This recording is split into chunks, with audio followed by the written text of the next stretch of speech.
करने जा रहा हूँ उसके पहले एक बात बोलना जरूरी समझता हूँ कि धीरे धीरे इतिहास को अब अन्वेषण का कम और ढोल बजाने का विषय अधिक बनाया जा रहा है। इतिहास में आपको पढ़ना पड़ता है और प्रामाणिक जानकारियां रखनी पड़ती हैं, और वो काम जो है तालियों से नहीं किया जा सकता है। उसके लिए आपको बहुत धैर्यपूर्वक सुनना भी पड़ता है और खोजना भी पड़ता है। सुभाष चंद्र बोस की विचारधारा के बारे में कम बात होती है, उनका मिथकीकरण अधिक होता है।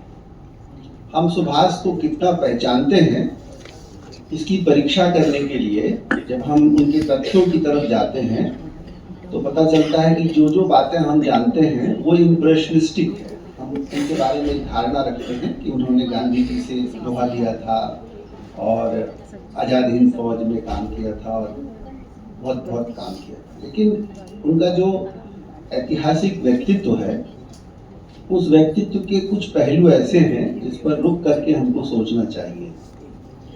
उनका जन्म 1897 में हुआ था, आप जानते हैं, उड़ीसा में, और 1902 से 9 तक वो Baptist missions Protestant European school में पढ़ते थे। 1909 से 12 के बीच वो राविनशाह कॉलेजिएट स्कूल कटक में पढ़े। 12 से 15 तक प्रेसिडेंसी कॉलेज में पढ़े और 20 जुलाई 1917 से 19 तक स्कॉटिश चर्च कॉलेज में फिलोसफी की पढ़ाई की थी उन्होंने, और 1919 से 21 तक वो non collegiate students board Cambridge के छात्र थे। ये बात कम लोगों को मालूम है कि उनकी बंगला इतनी खराब थी कि उनका मजाक उड़ाया जाता था, लेकिन दृढ़ निश्चयी सुभाष को जब इस बात का अंदाजा हुआ कि उसको बंगला सीखनी चाहिए तो बहुत जल्दी उन्होंने बंगला सीखी और अच्छी बंगला सीखी, और धीरे धीरे एक व्यक्ति अंग्रेजी से बांग्ला में इस तरह से उतरा कि वो हमारे इस बंगाल का ही नहीं पूरे देश का एक ऐसा नायक बना जो नायक आज हमारी राष्ट्रीय स्मृति में राष्ट्रीय आंदोलन का मुख बनकर हमारे सामने उपस्थित है। और उनकी व्याप्ति के बारे में एक बात मैं हमेशा कहता हूं कि बंगाल में वो जितने पॉपुलर रहे, बंगाल के बाहर उससे ज्यादा पॉपुलर रहे। और इस पॉपुलैरिटी का क्या कारण था इसके बारे में भी थोड़ी सी चर्चा मैं करना चाहूंगा, लेकिन मैं एक बात आपको ध्यान में दिला दूं कि अधिकतर लोग उनके बारे में ये नहीं जानना चाहते हैं या समझना चाहते हैं कि उनका निर्माण कैसे हुआ था। सुभाष बोस का मतलब क्या है?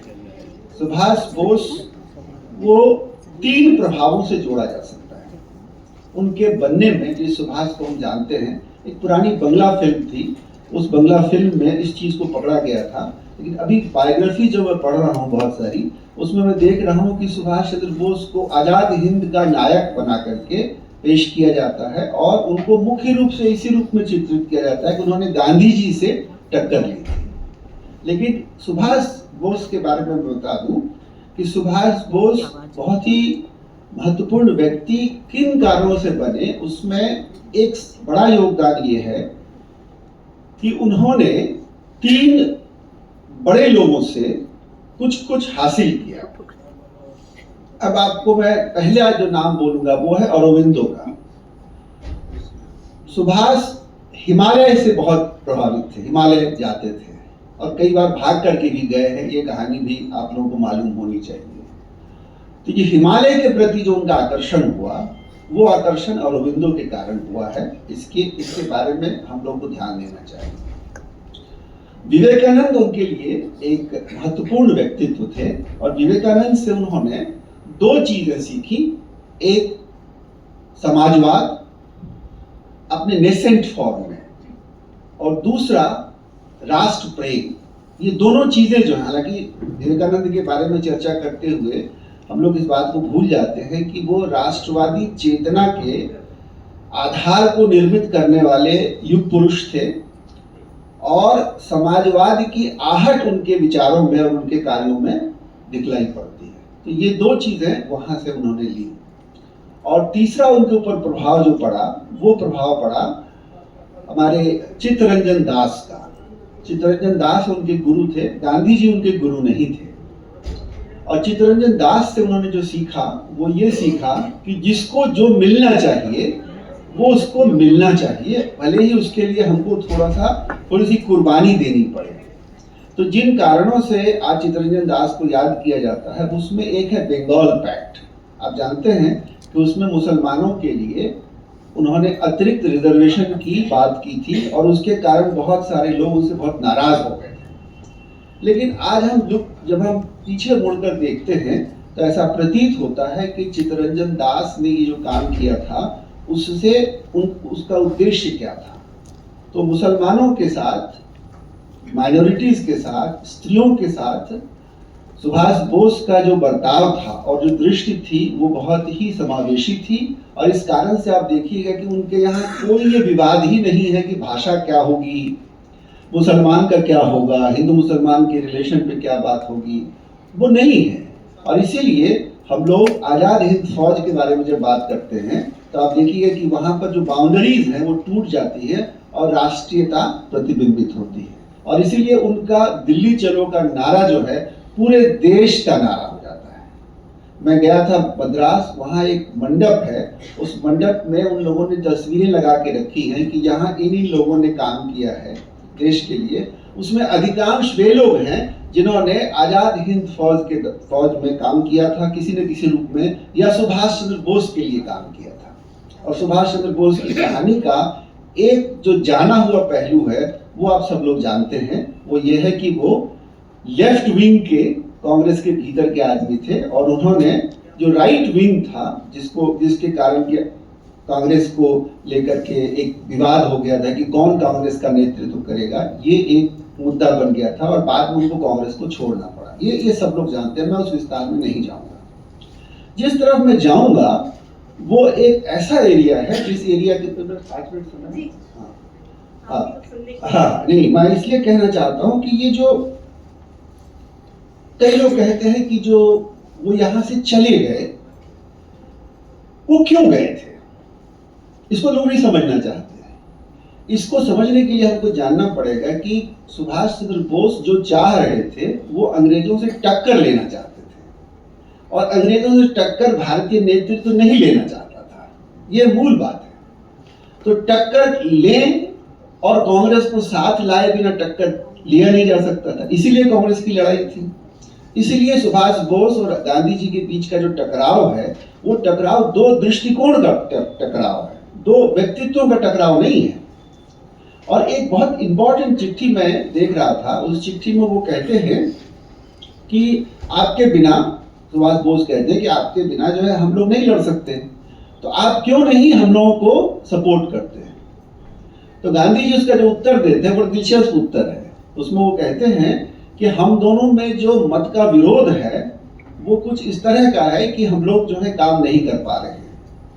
तो सुभाष बोस ने कहा था कि मत के विरोध भी हमारा एम तो एक ही है, वो है अंग्रेजों का मुकाबला करना। तो अगर एम एक है तो हम दोनों साथ काम क्यों नहीं कर सकते हैं। तो गांधी का एक बहुत मारक वाक्य है जो उन्होंने कहा था कि हम दोनों में से एक को अपनी जिद छोड़नी पड़ेगी और एक को दूसरे में विलीन करना पड़ेगा। अब ये बहुत ही खतरनाक वाक्य, और इसको सुभाष बोस ने इसको बहुत ज्यादा महत्व दिया। ये वो चिट्ठी है जो चिट्ठी अब इन दिनों एक संकलन में आई है, और वो चिट्ठी जो है मेरे पास है, लेकिन मैं उसको पढ़ के नहीं सुनाऊंगा क्योंकि उससे समय जाएगा। तो सबसे चौंकाने वाली बात है कि ये जो आजाद हिंद फौज का मामला है ये भी बहुत सारे लोग नहीं समझते हैं। आजाद हिंद फौज का मामला क्या है, सिंगापुर में जो है वो क्यों गए, कैसे गए। अब मैं उस कहानी को कुछ एक खास तरीके से कहने की कोशिश करता हूँ। सुभाष बोस जो हैं वो 1941 में भारत से गए थे। 1941 में जब वो गए थे तो रूस होकर गए थे, सब लोग जानते हैं। लेकिन उनके जाने के पहले ही हिटलर ने अपने ऑपरेशन स्टाफ को ये संदेश दिया था कि वो बर्लिन में संदेश दिया था कि भारत पर आक्रमण करने की योजना बनाओ। और ये बहुत महत्वपूर्ण है। हिटलर सुभाष बोस के वहां पहुंचने के पहले ही ये ऑर्डर दे चुके हैं कि भारत पर आक्रमण करने की तैयारी शुरू हो। ये होता है फरवरी 1941 में। अप्रैल 1941 में सुभाष बोस जर्मनी पहुंचते हैं और उसके बाद उनके पास ये संदेश है कि जर्मनी भारत के विरुद्ध आक्रमण करने की तैयारी कर रहा है। जनरल हेल्डर थे, उनसे बात हुई और 9 अप्रैल को जैसे वो पहुंचे हैं, उसके बाद 9 अप्रैल को प्लान को कंप्लीट कर दिया गया कि मान लिया गया कि ये होने वाला है। 29 अप्रैल को रिबेनट्रॉप का नाम आप लोगों ने सुना हो, उस आर्मी में हिटलर के प्रमुख व्यक्ति थे रिबेनट्रॉप। उनके साथ बोस का ज्यादा संपर्क हुआ। रिबेनट्रॉप ने बोस को रिसीव किया था और उसके बाद जो है मैं उसके देख रहा था डेवलपमेंट को। 2 मई को हिटलर ने गोएबेल्स से कहा कि इंडियन प्रोविजनल गवर्नमेंट वो बर्लिन में बनाना चाहते हैं। कितनी तेजी से घटना घट रही है। अप्रैल में आए हैं और 2 मई को हिटलर ने गोएबेल्स से कहा कि भारत में एक प्रोविजनल गवर्नमेंट बनाना चाहते हैं। 3 मई को सुभाष ने नोट बनाया कि जर्मन डिक्लेरेशन ऑफ इंडिपेंडेंस का क्या नोट होना चाहिए। इंडिपेंडेंस का मतलब ये हुआ कि वहां से भारत को स्वाधीन मानने के लिए जर्मनी तैयार बैठा है। 3 मई 1941। 10 मई को हिटलर ने रिक्वेस्ट को मान लिया। 24 मई को इन्फॉर्म किया जाता है कि हम इस मामले को टाल रहे हैं। अप्रैल में गए हैं, मई के अंत तक सुभाष बोस सोच रहे हैं कि हम लोग यहां से भारत के लिए कूच करेंगे और भारत पर आक्रमण होगा। लेकिन 24 मई को बोस को बताया गया कि अब जो है ये नहीं संभव है, हम लोग उसको टाल रहे हैं। और उसके बाद रशिया पर आक्रमण की घोषणा हो गई। इसके बाद से सुभाष चंद्र बोस को ये समझ में आ गया कि रशिया पर आक्रमण करने का मतलब है कि हमारा जो ओरिजिनल प्लान है वो हमारा नहीं होगा। और उसके बाद सुभाष पागलों की तरह रिबेनट्रॉप के पास जाते हैं और ये कहते हैं कि उनको एशिया तुरंत पहुंचा दिया जाए। ये डॉक्यूमेंट से मैं कह रहा हूं। और 11 अगस्त को उन्होंने उनको जो एक सेना बनाने का मौका मिला था, उस सेना को जब ग्रीस में पोस्ट किया गया तो उन्होंने कहा कि हम इसका विरोध करते हैं। 31 अगस्त को लिनलिथगो, भारत के जो गवर्नर जनरल थे, उन्होंने चर्चिल को कहा 21 अगस्त 1900। अब आप देखिए ये सारी कहानियां इतनी मिलती जुलती हैं कि आपको पता चलेगा कि वहां बैठे हुए वो जर्मनी के भरोसे नहीं है। क्योंकि जर्मनी ने ये प्रस्ताव उनके जाने के पहले ही रख दिया था कि हम लोग भारत आएंगे, भारत पर आक्रमण करेंगे। इसी उम्मीद में वो जर्मनी गए थे। ऐसा नहीं था कि वो जर्मनी गए थे फासिस्ट सरकार के साथ सहयोग करने के लिए। और इस तरह से बाद में देखा गया कि ऐसी स्थिति बन गई कि सुभाष बोस को कैदी बनाया जा सकता है, सुभाष चंद्र बोस को मारा जा सकता है, हत्या की जा सकती है। क्योंकि वो लगातार इस बात का विरोध कर रहे थे कि उनको जो है छोड़ा जाए। मतलब उनको अपने देश के लिए वो बार बार कह रहे थे कि आक्रमण जो है नीचे की तरफ किया जाए, मतलब अफगानिस्तान होते हुए भारत की तरफ। और ये आज भी एक्सपर्ट लोग बताते हैं कि जो आक्रमण उन्होंने रशिया की तरफ कर दिया, ऊपर नॉर्थ की तरफ गए, वो अगर न किया होता हिटलर ने और वो अफगानिस्तान के रूट से आए होते तो उनको विजय मिल सकती थी। ये विद्वान लोग बताते हैं। अब जो है मैं आता हूँ 8 फरवरी 43। ये बहुत ही इंपॉर्टेंट कुछ चीजें मैं छोड़ रहा हूँ, लेकिन मैं इस बात का उल्लेख करना जरूरी समझता हूँ कि 8 फरवरी 43 को सुभाष बोस ने शरद बोस को एक चिट्ठी लिखी है। बहुत इमोशनल चिट्ठी है, बंगला में चिट्ठी लिखी है। और उस चिट्ठी में बताते हैं कि मैंने शादी कर ली। ये 8 फरवरी 43 को उन्होंने चिट्ठी लिखी है और मई 43 में वो जापान पहुंचते हैं। आप ध्यान दीजिएगा कि तब तक सेकेंड वर्ल्ड वॉर जो है एक तरह से समाप्त हो चुका है, और इस बात का लोग ध्यान नहीं रखते हैं। लोग जब इस बात की चर्चा करते हैं कि नेताजी का जो अभियान था सफल हुआ कि नहीं हुआ, क्यों नहीं हुआ, 43 मई में वो जापान पहुंचे हैं, तब तक एक तरह से सेकेंड वर्ल्ड वॉर निर्णायक दौर से गुजर चुका है। अब ये समझ में आ चुका है कि अब जो है ये लोग नहीं जीत पाएंगे, और जापान का इंटरेस्ट भी भारत में ज्यादा नहीं था। जापान का अधिकतर इंटरेस्ट ऑस्ट्रेलिया की तरफ था। अब नए नए शोध आ रहे हैं, इसके बाद पता चलता है सुभाष बोस का क्या हुआ। अब ये बात इसके बाद की कहानी में छोड़ देता हूँ, क्योंकि आप जानते हैं कि उन्होंने लड़ाई की, उस लड़ाई में जो युद्ध हुआ शुरू में उनको जीत मिली, क्योंकि सुभाष बोस के नाम पर जो है इतना प्रभाव था लोगों का के ऊपर कि लोग उनके सामने नत हो जाते थे, अपना सोना दे देते थे, और वो एक सिंबॉलिक पावर बन गए।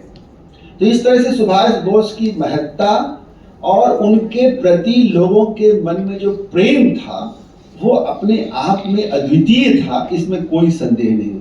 लेकिन ये ध्यान रहे कि 43 में जब वो आते हैं युद्ध में, उस वक्त तक second world war is finished, इसलिए उनका कोई खास वहां रोल नहीं था। अगर सेकेंड वर्ल्ड वॉर के हिसाब से बात करें तो मैं तो कहाँ है सुभाष चंद्र बोस का, वो है उनके विचारों में। हमारे बीच यहाँ श्री राघव शरण शर्मा मौजूद हैं, और पूरे देश में सुभाष चंद्र बोस पर सबसे महत्वपूर्ण काम उन्हीं का है। यहाँ बैठे हुए हॉल में उनकी एक किताब है जो उन्होंने उनके आइडियाज के ऊपर लिखा है, और उन्होंने उसमें जो है सुभाष चंद्र बोस के बारे में, उनके जो इकोनॉमिक आइडियाज थे उनके बारे में बात की है। और उसमें उन्होंने दिखलाया है कि जो प्लानिंग होती है भारत के ऊपर, जो उनकी प्लानिंग है वो सबसे ज्यादा महत्वपूर्ण है। उनके विचार उनके कैंपेन से ज्यादा महत्वपूर्ण है। और वो विचार क्या है, और उस विचार से क्या निकल करके आता है? उस विचार से निकल के आता है कि वो नेहरू से ज्यादा रैडिकल थे, लेकिन नेहरू के संपूर्ण विरोधी नहीं है विचारों के स्तर पर।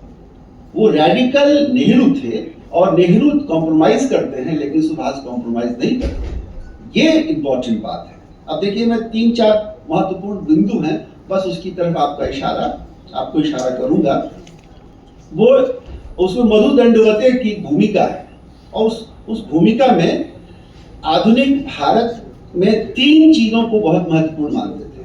और ये आज समय है जबकि हमको देखना चाहिए कि हमारे नए भारत का निर्माण कर रहे हैं, तो वो 3 चीजें क्या हैं? वो कहते हैं ancient culture and civilization of India के प्रति गर्वबोध। सुभाष बोस कह रहे हैं सबसे महत्वपूर्ण 3 चीजें हैं भारत को, आधुनिक भारत को समझने के लिए।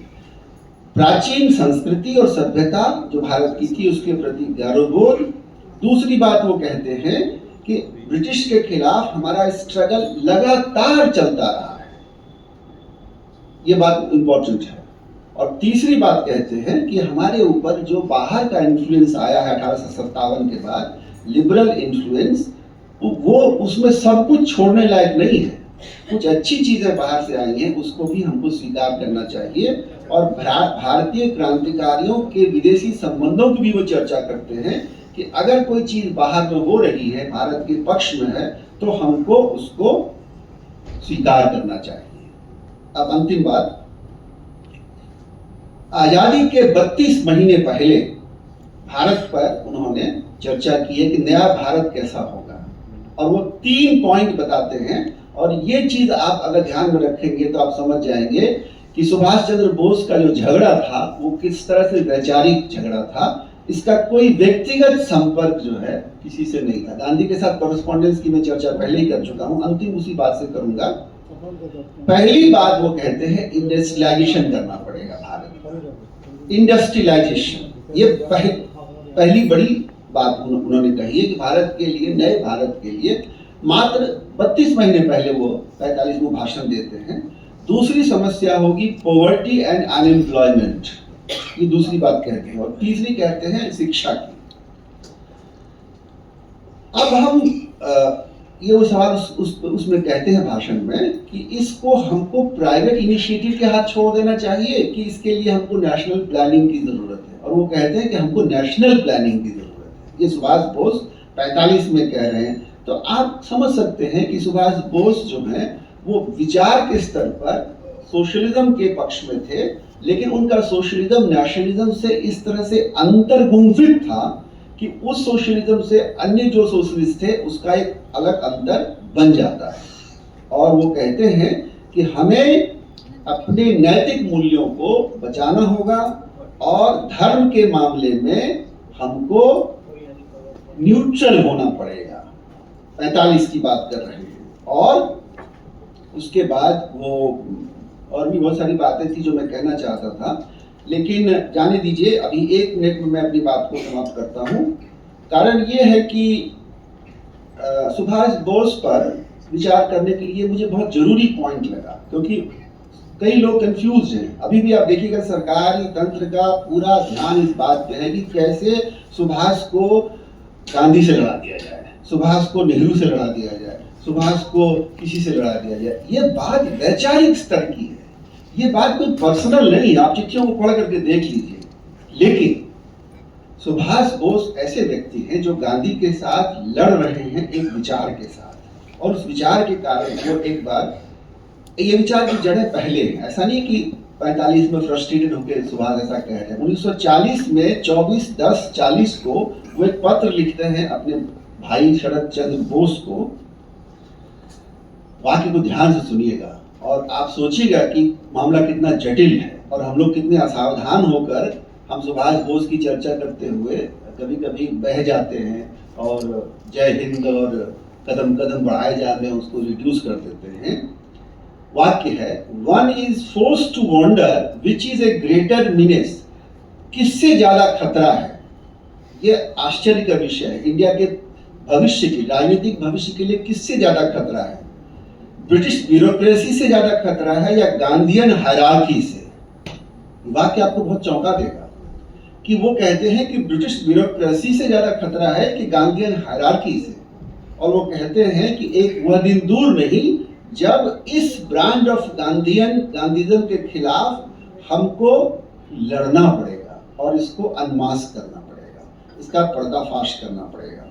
वो कहते हैं, देखिए 40 में वो कह रहे हैं, और आप इसको पढ़ते हुए आप याद कर लेंगे भारत के उन तमाम लोगों की बातों को जो 47 के बाद डिसइल्यूजन्ड हुए थे।